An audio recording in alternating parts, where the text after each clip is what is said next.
अपना question number 3 है triangle chapter का एक्सरसाइज 6.2 से। और यहाँ पर हमारे पास क्वेश्चन में दे रखा है कि ये फिगर है आपका जिसमें एल एम सी डी के पैरेलल है और एल एन सी डी के पैरेलल है। और यहाँ पर हमको प्रूव करना है A M upon A B A N upon A D.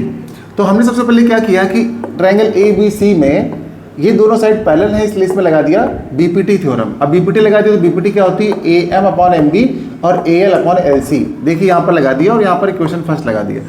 Second हमने ले लिया ट्रायंगल ए डी सी और ए डी सी में लगा दिया फिर से बीपीटी। तो क्या हुआ देखिए A N upon N D और A L upon L C. तो हमारे पास दो इक्वेशन आ गई। यहाँ पर आर एच एस सेम है दोनों का, तो हमने एल एच एस को भी इक्वल के लिख लिया और कर लिया है कि फ्रॉम इक्वेशन 1 और 2 हमको मिल गया ये वाला केस। अब यहाँ पर देखिए सेम इसको मैं मैच करा रहा था, लेकिन यहाँ पर मैच हुआ नहीं सही से। क्यों? नीचे ए बी है, यहाँ पर एम बी है, यहाँ ए डी और यहाँ पर एन डी है। इसलिए हमने देखा कि क्या किया जाए, ऐसा करते हैं कि ऊपर वाला सेम है, देखिए ऊपर वाला सेम है तो हमने इसको रेसिप्रोकल कर दिया। रेसिप्रोकल का मतलब है कि नीचे वाले को ऊपर लिख दिया, ऊपर वाले को नीचे। यहाँ पर भी सेम करना पड़ेगा।